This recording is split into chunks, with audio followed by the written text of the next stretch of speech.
We are in chapter 42 of Genesis, a book about origins of all kinds. And right now, we're making our way through, well, we've made our way through the origins of all created things, the origin of sin, the origin of the people of God, the origin of promise. Now we're in the middle of the origin, I don't know anything of it, the way that the Israelites ended up in Egypt. So if you ask the question, why was Genesis written? There's many answers to that question. I don't think it's to say that, for example, to explain how God created the heavens and the earth. Well, yes, it does do that, but it does that in service to a larger reason for the writing of the book. Because you have this, after the Exodus, you have this newly called into being people of God after the Exodus, as he shapes a people for his own name. And fundamental to that is rewiring their whole way of understanding deity and who God was as they come out of this idolatrous, pagan idolatrous, polytheistic mindset that and tradition that they've been engaged in probably for hundreds of years. And so the Genesis chapter 1 is a direct refutation of that and a retraining of that thinking on the way to shaping a new people of God. And so part of that shaping is to explain how they ended up in Egypt, and that in fact God was the divine providence over it, that he was the one who guided the nation into Egypt. It didn't happen by accident. Oh, woe was me. Why are we here? We have an answer to that question in Genesis. It's because that was God's plan, to bring them into Egypt for his own purpose. And so the immediate reason for them going to Egypt, which they will in the next chapter, 44, not the next, but chapter 44, the immediate reason, the proximate cause of them going to Egypt was to be saved from a famine, which was also divine providence. But the larger reason that they're into Egypt is much more difficult to nail down, except to say that God was going to show his power. Well, there's a thing that resulted from, I'm not going to answer a question like, why did God take them to Egypt? Because he doesn't tell us why. There's nowhere in Genesis. It just says that he does it. It doesn't say why why they needed to go to Egypt. They didn't need to go anywhere. God could do anything he wanted with this people, this family group, or any family group. But he took them to Egypt. Why? We don't know. But one of the things that arose out of their going to Egypt was one of the greatest demonstrations of God's power in Egypt, on the Egyptians, and in the life of this people on planet Earth, period, which still lives in tradition and is known worldwide. So probably the one has something to do with it. That has something to do with why he did it. But he never does anything for one reason. He's always doing things for more than one reason. You know, he never does a thing and then moves on. He's doing manifold things, too many things to count all the time. That's the orchestration. And if you go even into the bigger picture, God has a predetermined plan, and all these things are orchestrated to bring about that plan. So we are on the cusp of Jacob's family going to Egypt in chapter 44. They will do so involuntarily in a sense. They will have to do it. Nobody consulted with them. It's a no choice kind of thing twice over. Number one, there's a famine, so they have no choice. Number two, Joseph now has Simeon locked up in Egypt. So hands are tied. They're going to go to Egypt one way or another. They don't know what's going to happen when they get there, but that's what's going to happen. Anyway, back to the origins thing. as you know, for the last few weeks, I've done things like we've looked at images of small life. The reality, the unseen reality that's smaller than us. I said that we live in a world of concentric realities, smaller than the naked eye. Is that the right way to say that? Smaller than the eye can see, and then eventually smaller than a microscope can really see. And it moves up, and then you have the reality at the Earth's core that we can't see, that's fundamental to life on Earth. And you have the reality beyond the solar system that we can't see. And then you have another reality. And so you have these concentric realities, and we live in the middle, the reality of perception. The reality that the human eye and ear can perceive, and the mind can understand. And when you get either too small or too big, not only is perception not going to help you, but the mind can't really process it. And so I was thinking about this on the macro level. We talked about the micro level, the micro realities. You have the macro realities as well. Anybody know what this is? It's like the galaxy. It is a galaxy. Not Andromeda. It's the Milky Way. What is the importance of the Milky Way?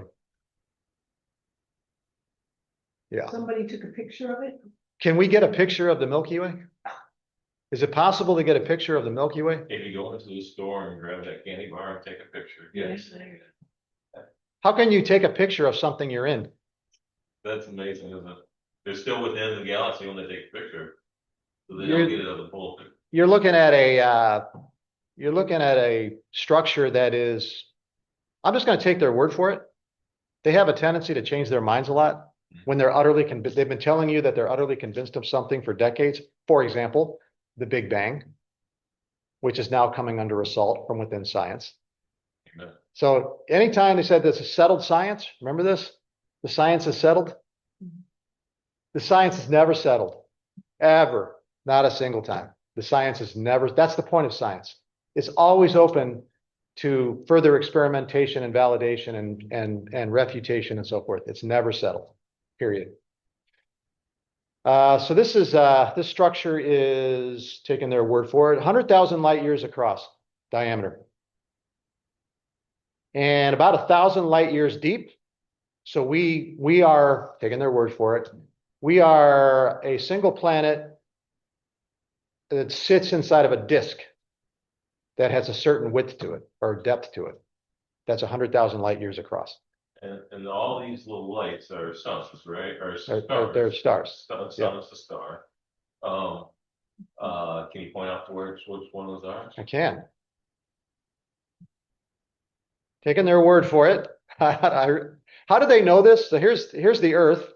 Here we are with the galaxy. So our sun isn't at the center of that. No. Of the galaxy? Yeah. We'll get to that in a minute. Sun's not the brightest star. So here's it's not even the brightest star in our vicinity. Betelgeuse is 600 light years away, and it's hundreds of times bigger than the I sun. didn't know that there was a star named Betelgeuse. But it's not in this galaxy. It's 600 light years away. You said that was 1,000 across. 100,000. 100,000. Yeah. Oh, It's right next door. Yeah. What's the closest star to the Earth? To the sun? Say it again. Alpha Centauri. It's actually a binary star system. It's an Alpha Centauri A and B. And then there's another star that's associated with that little cluster. What is that star? Proxima Centauri, which also orbits the binary A and B of Alpha Centauri. And that's the closest one, and that's about 4.3 light years away From where? from here. It's close to the sun, so often it doesn't burn up. It's 4.3 light years away. We are 93 million miles away. Which is, we're less than what? How long does it take the light to travel from the sun to the Earth? 8 minutes. Yeah. So, It takes a year for light to travel to. Anyway, so here's the our solar system, right here, on one of these fingers, what do you want to, not finger, what do they call those? Spirals. Radii. Anyway, you can see now what this thing rotates, right? So you can begin to see the structure. In the beginning, God created the heavens and the earth. That's a gloss, as I said. What goes into in the beginning, God created the heavens and the earth, you can begin to see, you can begin to get a sense of the engineering.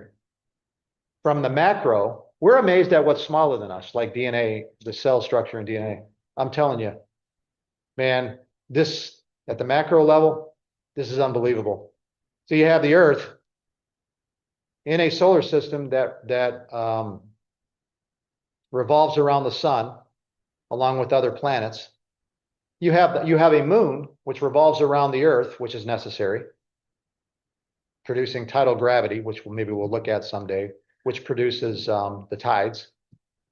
Then you have the earth and the other planets revolving around the sun, the earth being the only one really that's at a safe distance with an atmosphere. We'll talk about that sometime. Then our solar system is located here, taking their word for it, 26,000 light years from the center. How do they know that? I have no idea. So what's the great light in the center then? That's what we're going to get to. Now this structure then, the stars then, and any planets that are revolving around them, is that they're orbiting? What's the word? It's not rotating. Rotating is this. Is this revolving? I don't know. Anyway, it doesn't matter. We're going like this, right? The whole thing is rotating on an axis. We're 26,000 light years from the center. So the whole thing rotates on an axis around the center of gravity for the system. Whatever's here in the center of the structure. So what's in the center of this structure? What's in this bright center? Well, that's the great mystery.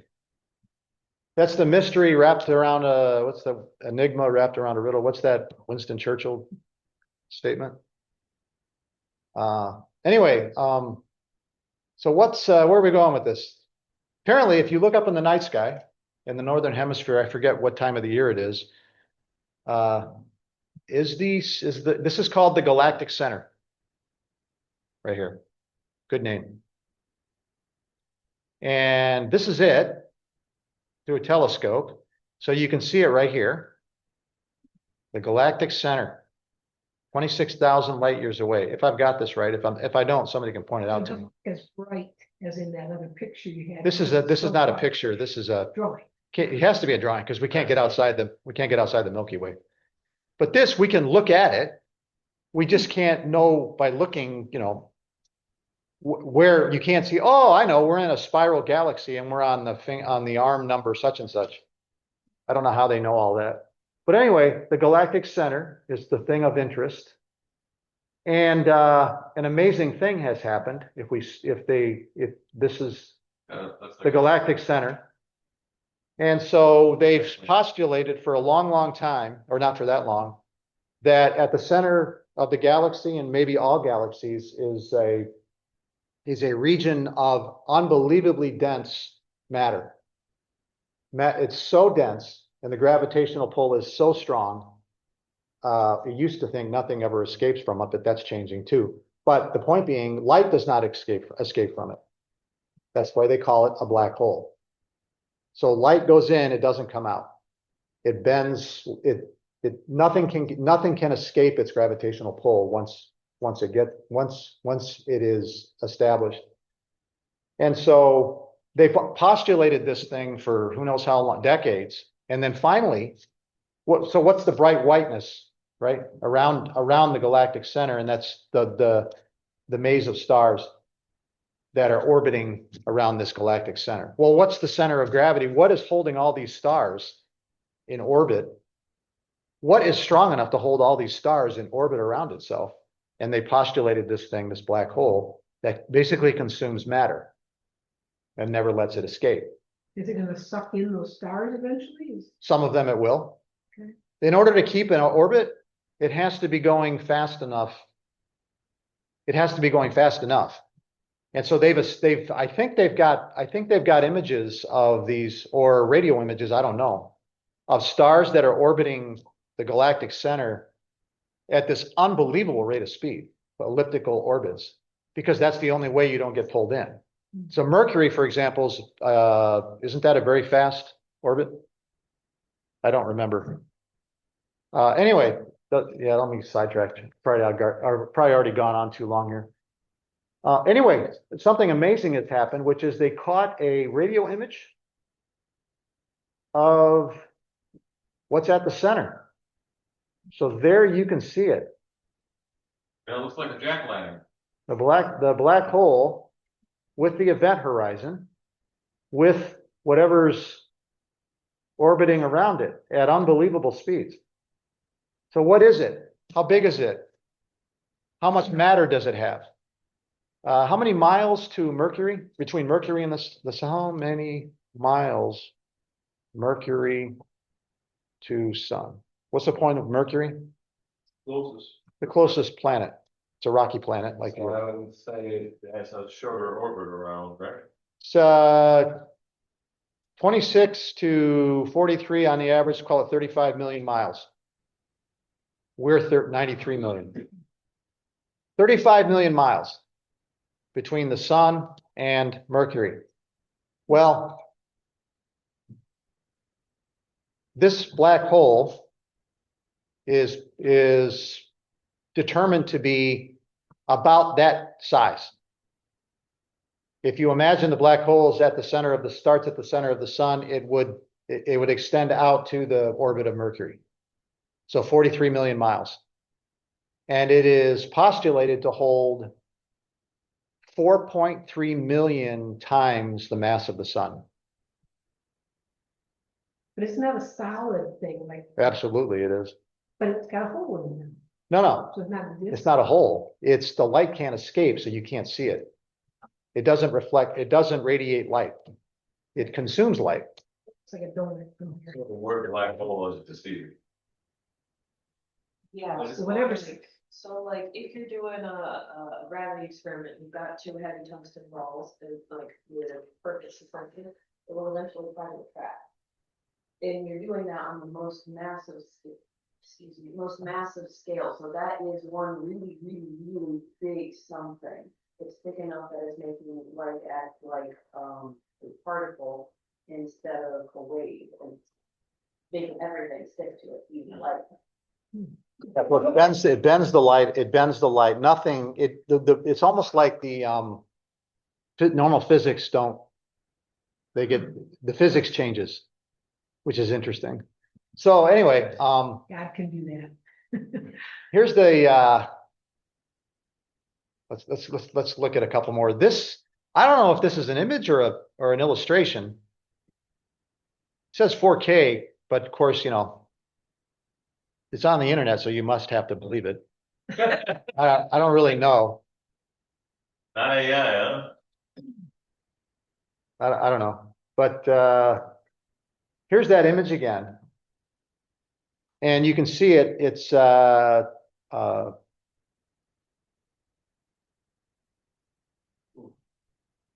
Did they mention whether that's one something orbiting it or like a mass of somethings? I would think that's hydrogen just orbiting around it, being excited by all the energy. It looks to me like there's three masses, like three suns or. well, now that I look at this, I'm not really sure where they're getting 24 million kilometers as the size of it. Because That's a lot smaller than. either way, 4.3 million suns smashed down into, that sphere would be, you can imagine the gravitational pull on something like that. Nothing in this solar system would escape. Everything would be. But Sagittarius. This center, this galactic center, is called Sagittarius A star. This thing right here, which you can't see because it bends light and the light can't escape. So all you can see is the effects around it. Basically, what it comes down to is that this proves that evolution is pretty much false. Nothing that evolution or the Big Bang theory or anything else could amass this type of stuff in our solar system. They would have all kinds of theories about how well, you're not talking about the evolution of life, you're talking about the evolution of the evolution of the universe after what they call the Big Bang. And they're gonna say, oh no, they have all kinds of theories about how this could have happened. The problem here is they do the calculation on how long it would take to accumulate. This is not even a big one. At the center of our Sagittarius A is not. Energy went, But I'm not arguing the point. I'm not arguing the point. I'm just saying, they can come up with all the theories you want, but so this they're proven that they're false. so this thing here is not anywhere near the biggest. There are they've got evidence of black holes that are billions of times more massive than this thing. And the problem that we have is that exists is how could they develop so fast? Because they have rates at which black holes can consume matter, and how do you come up with that much consumption in the amount of time that is available? That becomes a math problem. I always want to reduce it down to a math problem. That to me, that's the issue, is does the math work? And that's always been my issue with the evolution of life. And if you're relying on mutational change, to me, it's a math problem. How do you get enough time to produce amino acid chains of proteins that consist of amino acid chains of hundreds and even thousands of amino acids randomly by mutational change, by chance? Just another one goes in the hopper, and to me, it's a math problem. But anyway, this is the galactic center, and when I look at this now, I think to the point being, this is an extraordinary. You'd have to be outside of it to appreciate its engineering and its structure. My own view is you don't get life and just anywhere. Let's go with they're looking for life everywhere. As if any old star out there with any old planet that has liquid water, what they call the habitable zone around a star, might be a candidate for life. I think there are so many variables that have to be just right, even in their schema, would have to be just right to even stand the smallest chance. And is this kind of structure necessary for life from their perspective, from any perspective? Could we just be a planet revolving around a sun, motoring through the universe, and have life on it? Or do you have to have a certain kind of planet with a certain kind of atmosphere, with a certain kind of moon, revolving around a certain kind of sun, in a certain kind of galaxy, at a certain distance, with a certain environment around that solar system, where you don't have the possibility of what do they call Betelgeuse? It's kind of supernova, whatever that is. Not too close to your solar system, because these things go supernova frequently. Well, not on their scale, but. And then our galaxies rotate. Our galaxies revolve. Is there a sort of universal center? Is there a single point? Is all matter in the universe revolving around a universal center, like our solar system revolves around the galactic center? My hunch is it all has to be this way. Mhm.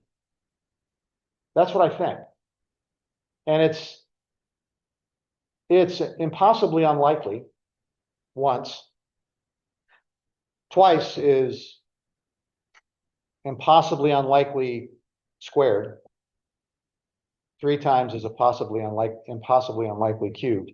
But I think that all these things have to be just what they are. You can't be too close, that's my guess. You can't be too far away from the galactic center. You can't have certain things too close to you.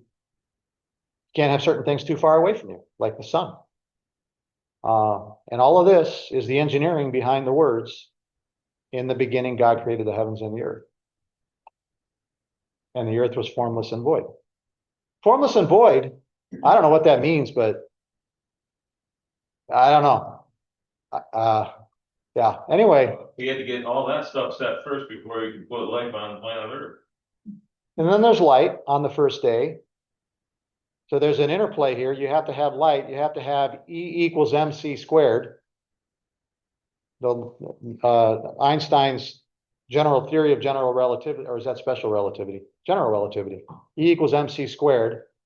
You got to have c, the speed of light, which means you got to have light to have anything to establish the relationship between the conversion of energy, matter to energy and back. And so, because otherwise you have no law of conservation of matter and energy, you don't have any of that stuff. And so, man, what's going on there between verses 1 and about 4 or 5 in Genesis? He kept a lot of secrets to himself. The God didn't even create the sun until the fourth day. Yeah, there's all kinds of secrets going on Yeah. And with how all this happened. it all had to be in place, including green vegetation before God created mammals and. So we can argue about well, he got the order wrong because, you have to have, I don't know. I've never thought about that, because I think of the earth going around the sun, but he didn't make the sun till the fourth day. So yeah, you can talk about, we can debate the issues with Genesis chapter 1. If we're going to do that, you're going to lay your cards on the table. And we're going to debate from the origin of life all the way up to the origins of the universe. And I want you pick at my theory, you throw rocks at my theory, you're going to put your theory out. And I want to throw rocks at your theory. I have a creation story. I want to hear your creation story. And if you say, well, I don't have a creation story, I say, well, why would I want to talk to you then? Come talk to me when we can be on level playing field and you can tell me your creation story.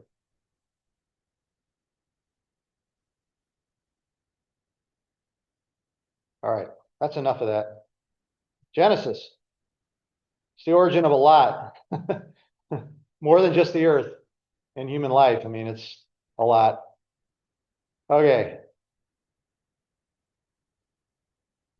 I figure this is okay because we're making really good time in the book. So we're in verse 18. Jacob's family realizes they got to get some food, and the place to get food is in Egypt. And so you have this statement in 42, verse 1, go buy grain in Egypt. And then immediately, the author points out the conundrum. Joseph was governor over the land of Egypt. So it's a date with destiny, right? They're going to go to Egypt and they're going to encounter Joseph. And they don't know it, but they cannot avoid it. They think he's dead or something. I don't know what they think. And so they have their meeting. It doesn't go well for them. They were completely blindsided. They were expecting to just go buy grain. And the man, the Lord of the land, as he is called by them, questions them. And he doesn't like the answers. Joseph recognizes them. There's only 10 other brothers. He's number 11. There's one missing. Who is the one that's missing? Benjamin's missing. And that's the one he's interested in, because he don't trust these brothers at all. As far as he knows, they killed him too.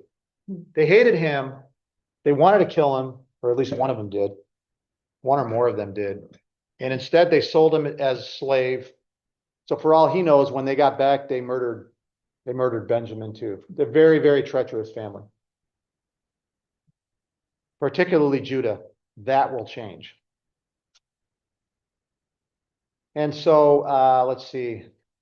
What he says then is, you have to go I want to see your brother. You say you have another brother back. Coincidence, why did you not bring him? Did you kill him? Why is he the only one that's not here, right? What? Or injured him. Yeah. And so he puts them in custody in prison for 3 days. They get to think about it. I'm not sure, they are being tested, but they're not being tested on whether they're spies. He's not concerned about that. They're being tested on the question of what they did to Benjamin. So here they go, verse 18 is where we'll pick it up. On the third day, Joseph said to them, do this and you will live, for I fear God. That's true. If you are honest men, let one of your brothers remain confined where you are in custody, and let the rest go and carry grain for the famine of your households. And bring your youngest brother to me. So you're still unnamed. We don't have his name yet, just youngest brother. So your words will be verified and you shall not die. Man, I got to think he might mean it. If I see your face again and you don't have Benjamin with you,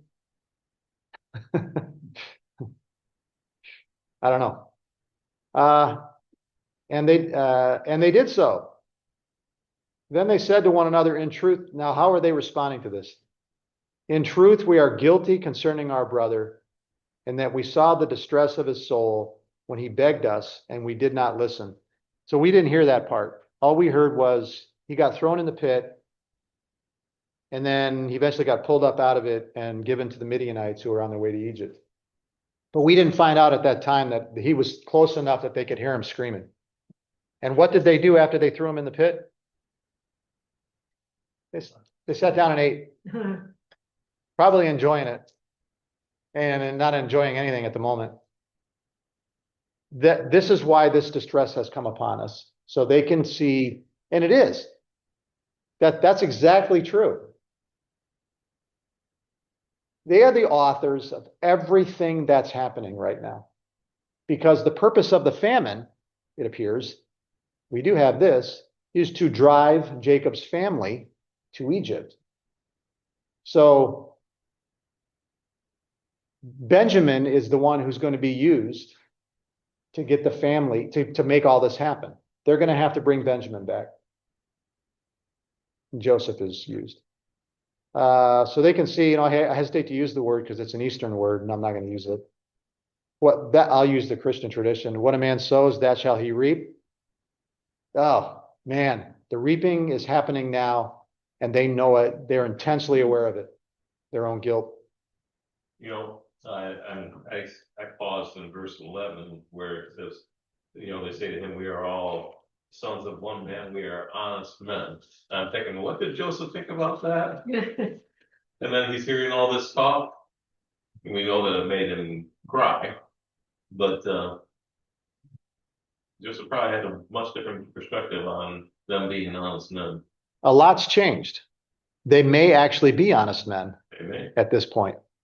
But that doesn't mean you escape your past. You thought it was in the past. They have to have this encounter. They have to get this right. This thing that they did to Joseph. That's a part of the narrative. It all has to be made right before they can move on. So it's not just that they're being driven to Egypt. They're being driven to Egypt, and there's this reconciliation happen. That's the most, probably the most heartwarming story in the book. But it is, period. Yeah, because it goes on. We're in the middle of a narrative that started in 39. And it will continue for at least another, it's the longest narrative in the book, how they ended up in Egypt.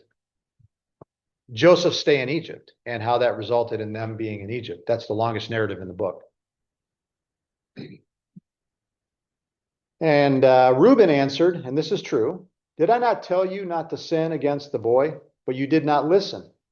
That's one of the great I told you so's in the Bible. So now there comes a reckoning for his blood. That's a great English word. It's a reckoning. Let's look that word up. That's a good word. Of course, this is Hebrew, but it's a nice English translation. Let's see reckoning. An itemized bill or statement of a sum due. A settlement of accounts. Yeah, that's a great word. That sounds like a good name for a book. Man, it's just a picturesque textbook case of your sin finding you.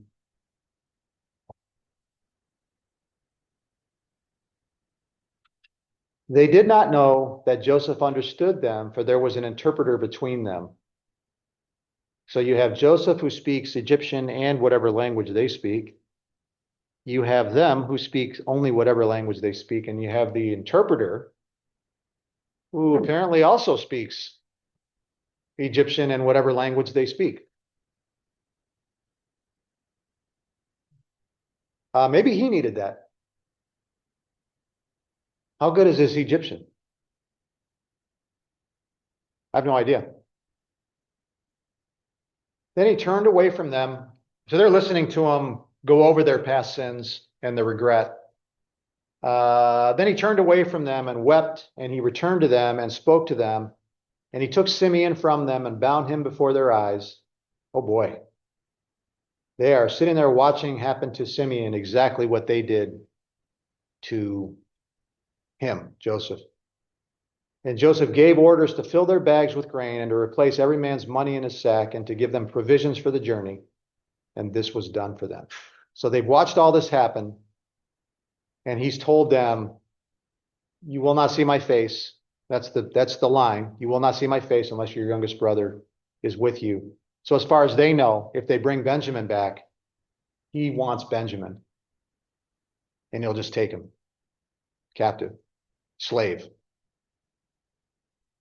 And maybe he would have. If he had a conversation with Benjamin and he didn't like what Benjamin said about them, maybe he does exactly that. You're going to stay with me. I've often wondered why Simeon. I don't know. That's a good question because he wasn't the oldest. No, he wasn't. Reuben was the oldest, then Simeon, right? So Levi. We're not told. And So Joseph's a pretty good liar too. Pretty good deceiver, master at deception. Probably outdoes, of course, he's got all the cards, but he outdoes Laban and Joseph. I mean, Laban and Jacob. Leah was involved in that. Rachel was involved in that. there was deception through the whole family, even Abraham and Isaac. So Reuben, both of them are brothers to, both of them are sons of Leah. Reuben and Simeon. I don't know what that means. But why not Reuben? I don't know. Could be because, I don't know. It's not worth speculating. Was hated. I have to believe Reuben was hated by his brothers and probably not thought of too greatly by his dad based on the blessings at the end of the book. I mean, he slept with his wife. So I'm not sure that the brothers would consider it to be that great of a loss to lose Reuben. Maybe what's unspoken here is they took a vote. They said, you pick him. Which one am I taking? Well, Reuben was the one to try to talk them out of it when they were usually, and then when he left and did something, and he came back and was gone. So maybe Joseph remembered that, you know, that he did stick up for him when he tried to say, we're gonna kill you, you know.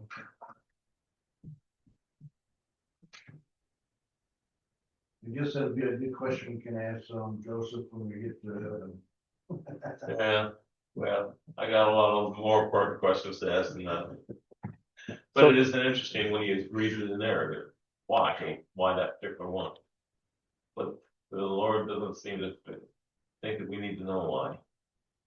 So that's how this part of the story is going to end, with Simeon in prison. As far as he knows, he's never getting out.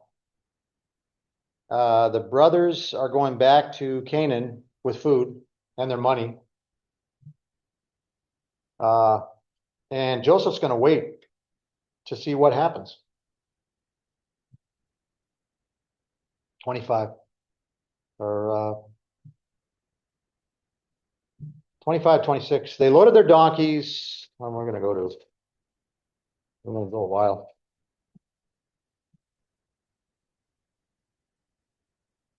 Oh, to the end. Now we won't do all that. They loaded their donkeys with their grain and departed. And as one of them opened his sack to give his donkey fodder, that's not something I've ever done, at the lodging place, he saw his money in the mouth of his sack. We don't know which one. And he said to his brothers, my money has been put back. Here's the mouth of my sack. It's got the money. At this, their hearts failed them.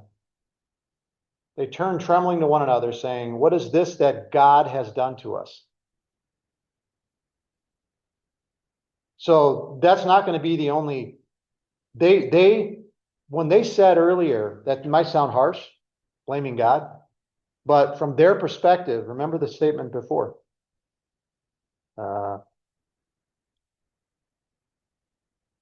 Where is it? 22, for the Reuben answered them and did not, I say.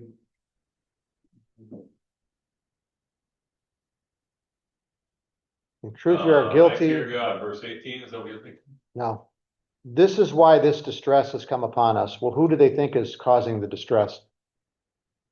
Well, we get the answer right here. This is what God has done to us. What has God done to us that we deserve? God is against us. That's probably what they're thinking. And from their perspective, that's, yeah.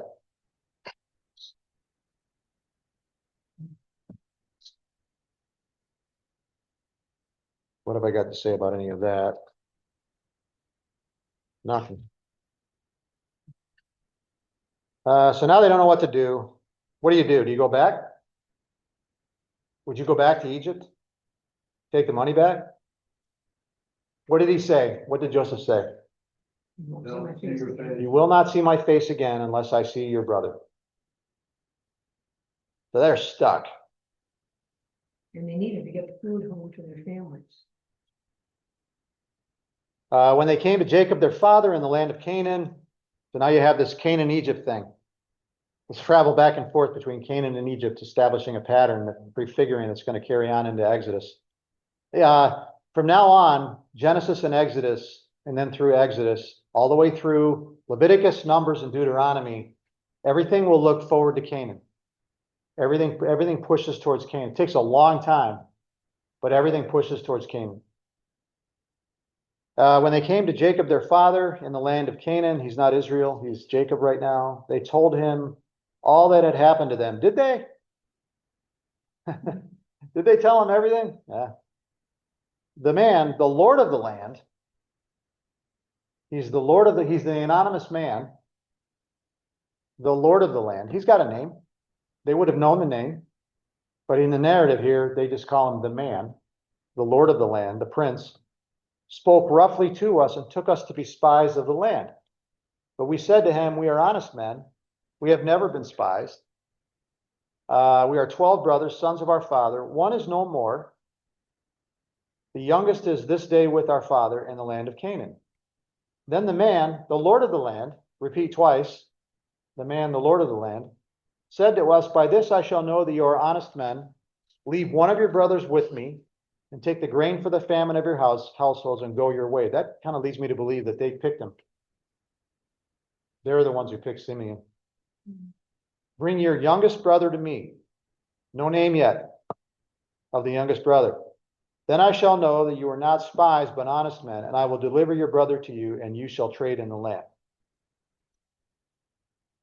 So they left out an important detail. Left out one little detail of something that happened. What did they leave out? But they're the causes. Well, yeah, there's that. The money. They casually left out that one of them already opened up the bag and the money was in there. Well, that's about to get found out. It really is a lot of reaping what you sow, because now they're all going to open their bags and guess what they're going to find. And as they emptied their bags, behold, every man's bundle of money was in his sack. And when they and their father saw their bundles of money, they were afraid.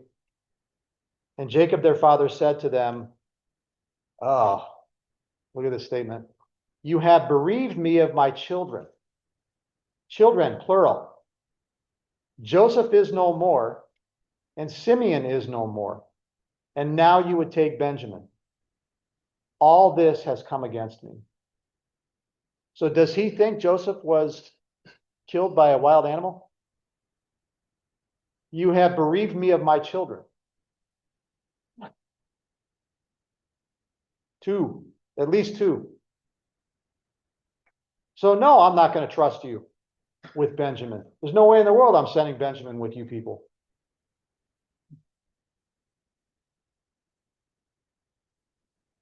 Reuben steps in, said to his father, kill my two sons if I do not bring him back to you. Put him in my hands and I will bring him back to you. Is he serious? Do you think he's serious?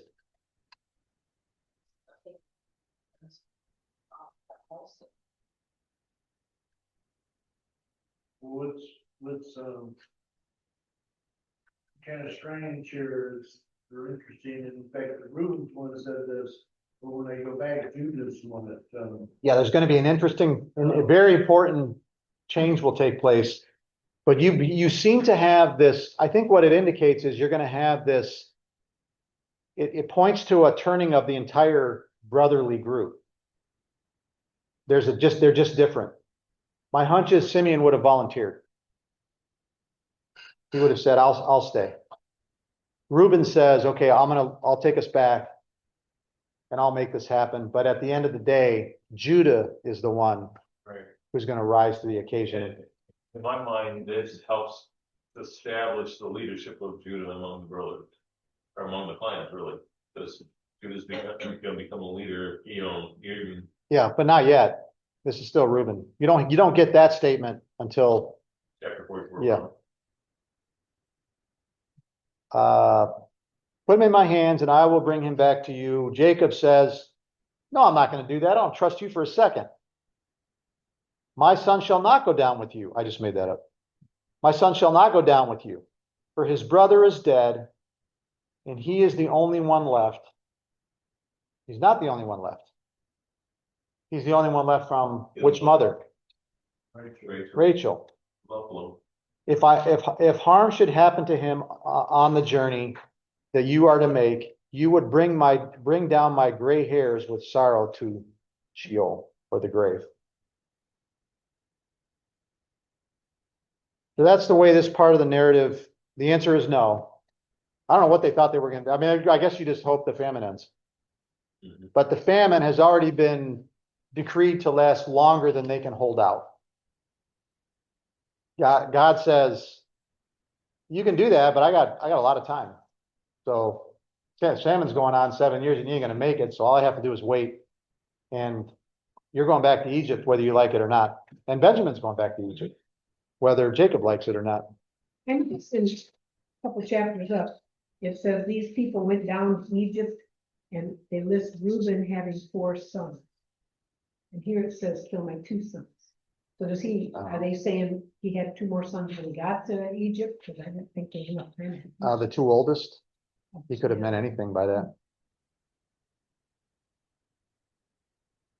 Well, we don't know how long was between.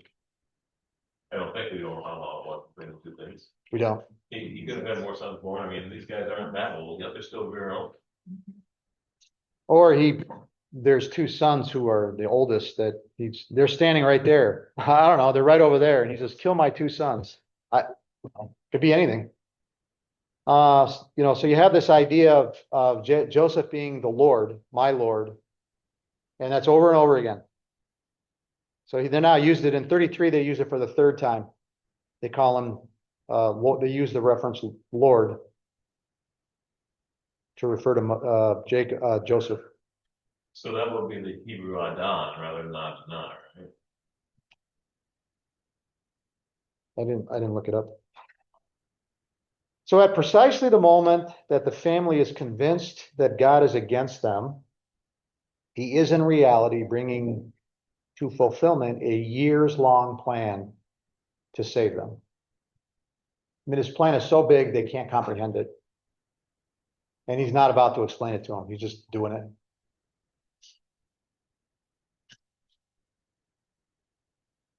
We don't know how much Joseph understood what was going to happen when he was raised up by Pharaoh to become the governor of the land. He may have been understanding right from the get-go that this was going to happen, something. Could be.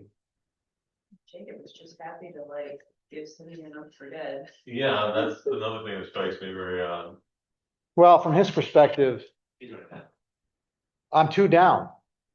Well, I can't do anything about it, so Yeah, Don't take my. he doesn't believe him. He thinks he's already killed him. that's good. That could be, Or stolen or whatever. yeah. Yeah. Jacob could be thinking, yeah, I've heard this story before. Which animal killed Simeon? You're blaming this guy in Egypt, right? Sure, you might as well have said an animal. You might as well have brought his coat with some blood on it and say, tell us whether this is your son's.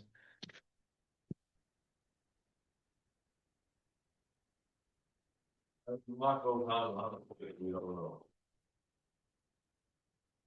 Yeah, it really reads like man, there's a lot of what you call local color, colorful detail that's not necessary for the narrative to make the point of the narrative, but it's in there, it just has this sense of reality about it, a gist of a ring of truth, a ring that it actually did happen. There's a lot of that in the narratives, on the gospel narratives about Jesus' life as well.